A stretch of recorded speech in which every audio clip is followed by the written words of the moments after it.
What's going on, guys? Welcome back to CrossFlix, brought to you by Cross Platforms, where we talk about movies and TV across all different genres. Today is going to be my mystery review for the month, so let's get to it. Today's mystery review movie is Jack Reacher. So what this movie is about, the short version, is this one guy's framed, and the only person that he can trust to prove that he's innocent is Jack Reacher, and then Jack Reacher comes in and does his stuff, and then it goes from there.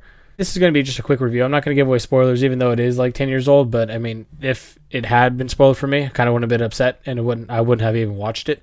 So I actually like this movie quite a bit. One thing I have an issue with, and it's not necessarily the movie, it's with me.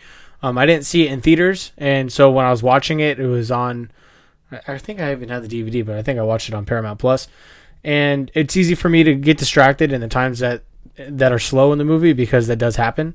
And so I get distracted, go on my phone, and be on my phone way too long, and then kind of lose track of what's going on. So that's not the movie's fault. That's my fault. Anyways, moving on. I was also kind of worried that it was just going to be Mission Impossible with the name Jack Reacher instead of Ethan Hunt. And it wasn't. It wasn't like it was a typical Tom Cruise action movie, but it wasn't quite similar to Mission Impossible, where like this in Jack Reacher, he's pretty much working alone with maybe with one other person. Whereas Mission Impossible, it's a secret organization and there's a whole team and everything like that. So I like the difference in that. The action in this was actually really cool. I think this movie's almost 10 years old, and it honestly doesn't feel like it 8 or 10 years old. It doesn't feel like it's that old. I feel like it probably just came out a couple years ago. But the action was a lot of fun. It was really cool. It was like for me, it was like a mix of like a James Bond and a Mission Impossible. So I thought that was kind of fun. And it makes me want to watch the new TV show that came out. I'll definitely watch the second movie though as well, because I haven't seen that one either.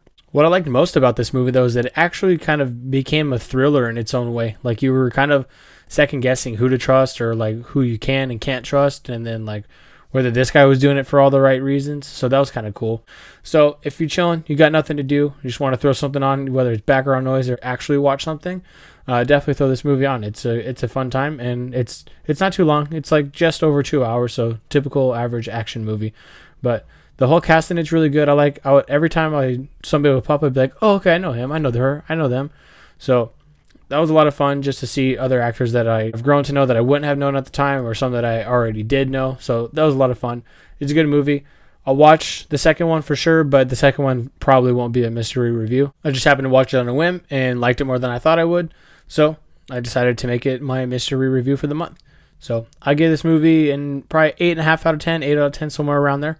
It's a fun time if you're just looking to chill, not get too invested into a TV show, or just like if you're trying to fall asleep to something. Not that it's like something to fall asleep to, but if you just throw it on, I feel like you'll probably become more interested in it than you initially anticipated. That's why I chose to do this for my review. See you guys in the next one.